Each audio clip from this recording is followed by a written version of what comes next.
Kagulat World, isang napakalaking tanong ang umiikot ngayon sa buong tennis world.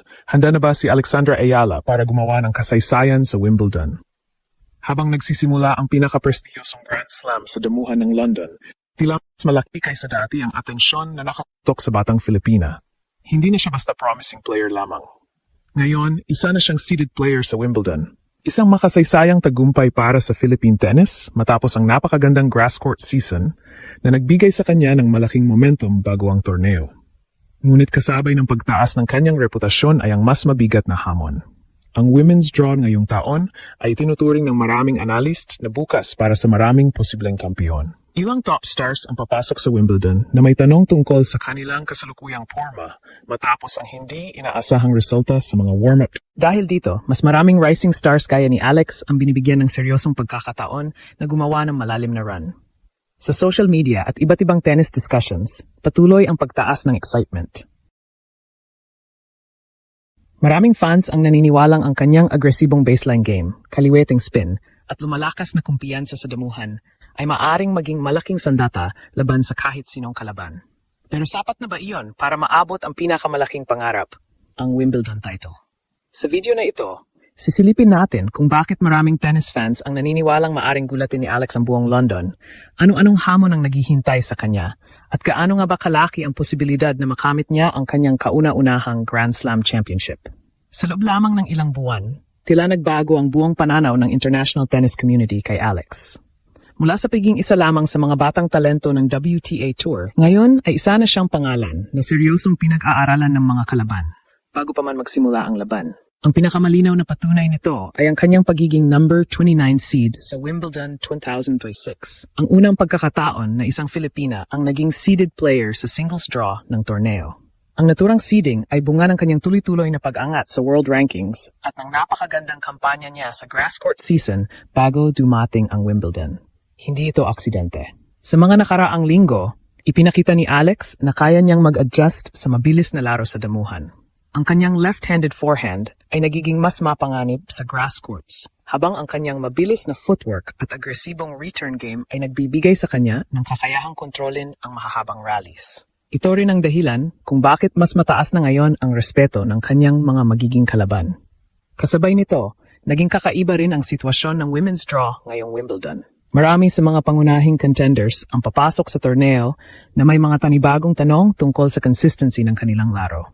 May ilan na hindi naging maganda ang naging resulta sa mga preparatory tournaments, habang ang iba naman ay naghahanap pa rin ng kanilang pinakamahusay na porma sa damuhan. Dahil dito, mas naging bukas ang usapan tungkol sa posibilidad ng mga bagong pangalan na gumawa ng malaking sorpresa. Isa si Alex sa mga madalas mabanggit. Hindi ibig sabihin nito na siya na agad ang paboritong manalo sa torneo. Napakahirap pa rin ng landas patungo sa Wimbledon Trophy.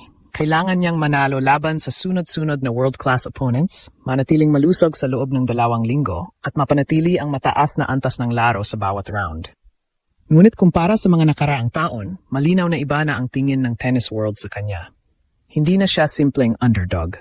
Isa na siyang lehitimong banta na kayang magpatumba ng mas mataas na ranggong mga manlalaro kung may papakita niya ang kanyang pinakamahusay na laro. At marahil, iyon ang pinakamalaking pagbabago sa kanyang karera. Hindi na lamang ang Pilipinas ang naniniwala kay Alex. Unti-unti na rin siyang kinikilala sa mismong sentro ng world tennis sa London bilang isa sa mga rising stars na may kakayahang gulatin ang buong Wimbledon. Ngunit ang pinakamalaking tanong ay nananatili. Kaya ba niyang gawing realidad ang pangarap na may uwi ang isang Grand Slam title? O isa pa lamang itong mahalagang hakbang sa kanyang patuloy na pag-angat sa pinakamataas na antas ng professional na tennis? Kung may isang bagay na nagpapatibay sa paniniwala ng maraming tennis analyst na maaring maging mapanganib si Alex sa Wimbledon, ito ay ang kanyang napatunayang kakayahang makipagsabayan sa pinakamahuhusay na manlalaro sa mundo. Sa nakalipas na mga buwan, hindi na lamang siya nananalo laban sa mga kapwa racing stars. Nakapagpakita na rin siya ng kakayahang talunin ang ilan sa mga pinakamalaking pangalan sa women's tennis. Ang mga panalong ito ay nagbigay ng malaking kumpiyansa hindi lamang sa kanyang kampo, kundi maging sa eksperto na matagal nang sumusubaybay sa kanyang pagunlad. Mas mahalaga pa rito, ipinakita ng kanyang grass court campaign na ang damuhan ay hindi hadlang sa kanyang laro. Sa halip, tila lalo pang lumalabas ang kanyang lakas sa surface na ito. Ang mabilis na paggalaw, maagang pagkuha ng bola, at matalinong paglalagay ng mga tira ay naging malaking bahagi ng kanyang tagumpay bago dumating ang Wimbledon. Hindi rin may kakaila ang malaking epekto ng kanyang pagiging kaliwete.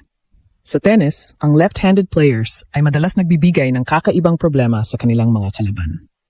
Ang top spin serve papunta sa backhand ng right-handed opponent, kasama ang matatalim na cross-court forehand, ay nagiging dahilan upang mapuwersa ang kalaban na lumabas sa komportableng posisyon.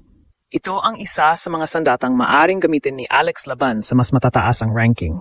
Ngunit higit sa technique, kapansin-pansin din ang kanyang maturity sa loob ng court. Kung ikukumpara sa kanyang mga unang taon sa WTA Tour, mas kalmado na siyang humawak ng mahahalagang puntos. Hindi na siya madaling mataranta kapag nahuhuli sa score. Sa halip, mas maingat niyang binabasa ang laro ng kalaban bago gumawa ng adjustments. Isa ito sa mga katangiang mahalaga sa Grand Slam. Sa Wimbledon, hindi sapat ang talento lamang. Kailangan ng matinding mental toughness.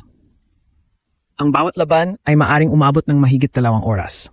Ang bawat set ay maaring umabot sa tiebreak. At ang bawat maliit na pagkakamali ay maaring magbago ng direksyon ng buong torneo. Kaya naman maraming eksperto ang naniniwalang ang pinakamalaking laban ni Alex ay hindi lamang laban sa kanyang makakaharap sa kabilang side ng net. Ito rin ay laban sa pressure. Sa unang pagkakataon, papasok siya sa Wimbledon bilang seeded player. Ibig sabihin, hindi na siya ang tahimik na challenger na walang inaasahan. Ngayon, marami na ang umaasa. Marami na ang nanonood.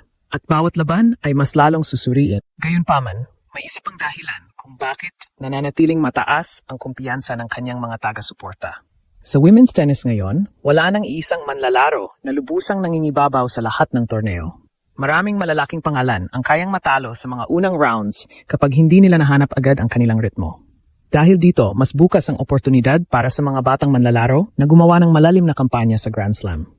Ang ganitong sitwasyon ang dahilan kung bakit maraming tagamasid ang naniniwalang posible ang malalaking sorpresa ngayong Wimbledon.